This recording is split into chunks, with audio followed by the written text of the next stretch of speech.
Hello friends, कैसे हो आप सभी। हाजिर हैं एक नई ज्ञानवर्धक मोटिवेशनल कहानी में आपका स्वागत है। तो फ्रेंड्स, आज की हमारी कहानी का नाम है काबिलियत की पहचान। तो आइए कहानी को शुरू करते हैं। किसी जंगल में एक बहुत बड़ा तालाब था। तालाब के पास एक बगीचा था जिसमें अनेक प्रकार के पेड़ पौधे लगे हुए थे। दूर दूर से लोग वहाँ आते और बगीचे की तारीफ करते। गुलाब के पेड़ पे लगा पत्ता हर रोज लोगों को आते जाते और फूलों की तारीफ करते देखता। उसे लगता कि हो सकता है एक दिन कोई उसकी भी तारीफ करे। पर जब काफ़ी दिन बीत जाने के बाद भी किसी ने उसकी तारीफ नहीं की तो वो काफ़ी हीन महसूस करने लगा। उसके अंदर तरह तरह के विचार आने लगे। सभी लोग गुलाब और अन्य फूलों की तारीफ करते नहीं थकते, पर मुझे कोई देखता तक नहीं। शायद मेरा जीवन किसी काम का नहीं।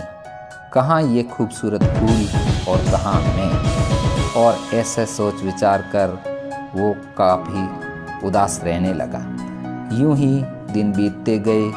एक दिन जंगल में बड़ी ज़ोर ज़ोर से हवा चलने लगी और देखते देखते उसे आंधी का रूप ले लिया। बगीचे के पेड़ पौधे तहस नहस होने लगे। देखते देखते सभी फूल ज़मीन पर गिरकर निडाल हो गए। पत्ता भी अपनी शाखा से अलग हो गया और उड़ते उड़ते तालाब में जा गिरा।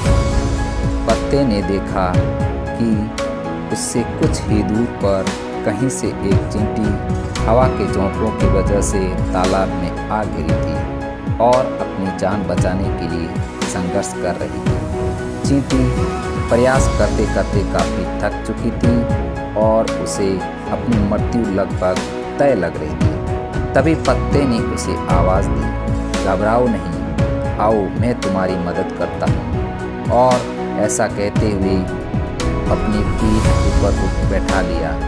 आंधी रुकते रुकते पत्ता तालाब के एक छोर पर पहुंच गया। चींटी किनारे पर पहुंचकर बहुत खुश हो गई और बोली, आपने आज मेरी जान बचाकर बहुत बड़ा उपकार किया है। सचमुच आप महान हैं। आपका बहुत बहुत धन्यवाद। यह सुनकर पत्ता भावुक हो गया और बोला, धन्यवाद तो मुझे करना चाहिए, क्योंकि तुम्हारी वजह से आज पहली बार मेरा सामना मेरी काबिलियत से हुआ, जिससे मैं आज तक अनजान था। आज पहली बार मैंने अपने जीवन के मकसद और अपनी ताकत को पहचान पाया हूँ। तो मित्रों, ईश्वर ने हमें सभी को अनोखी शक्तियाँ दी हैं। कई बार हम खुद अपनी काबिलियत से अनजान होते हैं और समय आने पर हमें इसका पता चलता है। हमें इस बात को समझना चाहिए कि किसी एक काम में असफल होने का मतलब हमेशा के लिए अयोग्य होना नहीं है। खुद की काबिलियत को पहचान कर आप वह काम कर सकते हैं जो आज तक किसी ने नहीं किया। तो साथियों, कैसी लगी आज की कहानी। साथियों, कहानी अगर अच्छी लगी हो और चैनल पर नए हो, चैनल को सब्सक्राइब कीजिएगा तथा कहानी को ज़्यादा से ज़्यादा लाइक तथा शेयर कीजिए। धन्यवाद। मिलते हैं एक नई मोटिवेशनल कहानी के साथ में।